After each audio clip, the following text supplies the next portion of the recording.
Hi అండి, అందరికీ నమస్కారం. చూడండి, ఈ మొక్క పిచ్చి మొక్క మొలిసినట్టు తోటకూర కాండం చూడండి ఎంత లావైతే ఉందో. నేను చూడంగానే పిచ్చి మొక్క అనుకున్నానండి. డాబాపైకి వచ్చానండి. 15 రోజులు అవుతుంది నేను డాబాపైకి అయితే వచ్చి. చూడండి, పిచ్చి మొక్క మొలిసినట్టు తోటకూర మొక్క చూడండి, మీటర్ ఉంటుందండి. ఇగో చూడండి, టబ్బుల్లో నేను మొక్కలు అయితే వేయలేదు, మట్టి అయితే పోసి పెట్టాను. ఇలా అయితే పిచ్చి మొక్కలు అయితే మొలిసినాయండి. విత్తనాలు చల్లుదామని డాబాపైకి అయితే వచ్చానండి. వీటిలో అయితే 4 సార్లు ఏమో తోటకూర అయితే కోసాను. పిచ్చి మొక్కలు కూడా ఉన్నాయండి. ఇవి కోసేసి విత్తనాలు అయితే చల్లుకోవాలండి.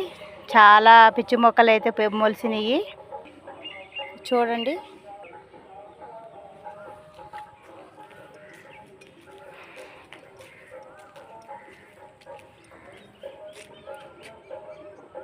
చూడండి, ఈ మొక్క చూడండి, పిచ్చి మొక్క మనం వేస్తేనేమో మొలవదు, వాటికాయ పడి మొలిస్తే మాత్రం బేబచ్చంగా మొలిసిపోయిద్ది, తాడళ్ళు పెరిగిపోయిద్ది.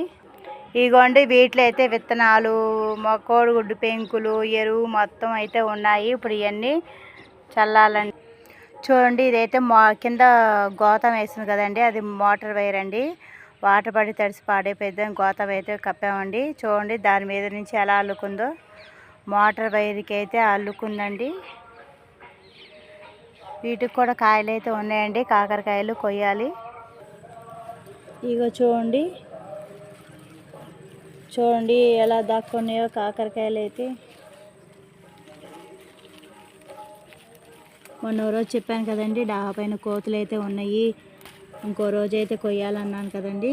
ఇగోండి కాకరకాయలు. కాయ కోస్తుంటే చూడండి, 100 గ్రాములు ఉంటుంది కాయ అయితే. టబ్బులు అయితే పడిపోయింది. ఇగో చూడండి ఎలా అల్లుకుందో.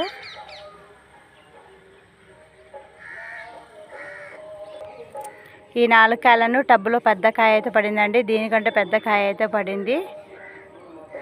బారుకి ఉన్నాయి కానండి, కాయలు కోస్తేనేమో పడిపోతాయేమో, తీగ పడిపోయిద్దామో, కింద జారిపోయిద్దామో.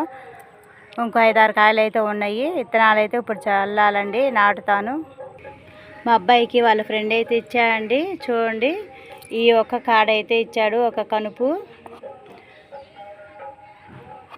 ఇక్కడ ఒక కనుపు, ఇక్కడ ఒక కనుపు, ఇటేపు చిన్న కనుపు అయితే పడిందండి. ఈ పైన కూడా కనుపు అయితే వచ్చింది, కానీ అదేం పడిపోయిందండి. ఇదిగోండి, ఇది ఒక మొక్క. వర్షాలు పడేసరికి ఇప్పుడు కాస్త తేరుకొని కాస్త అయితే కొమ్మలు అయితే వస్తున్నాయి డ్రాగన్ ఫ్రూట్కి అయితే. నేను పైకి ఎక్కలేక బాగోలేక నేనైతే పైకి వీటి అయితే సరిగ్గా పట్టించుకోలేదండి.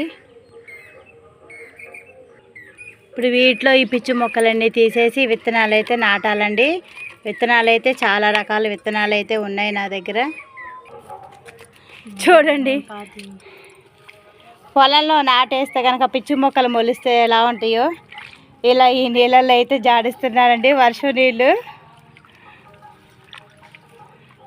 ఈ విత్తనాలు చల్లేసేసి ఈ నీళ్ళు అయితే మొక్కలకు పోస్తాను.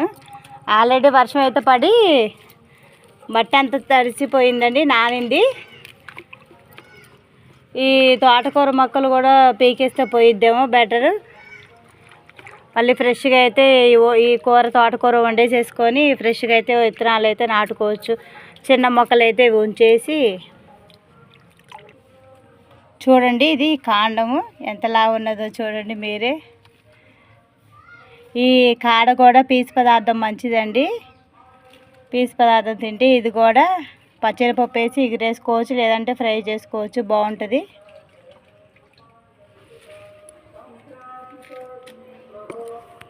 ఈక్లీ సాగు. ఇదిగో చూడండి,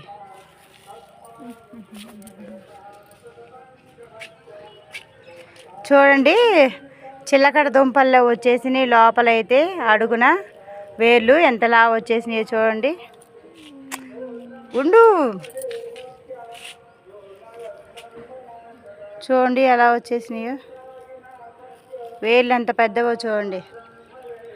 తోటకూర కాండం ఎంత లావుగా ఉందో చూడండి.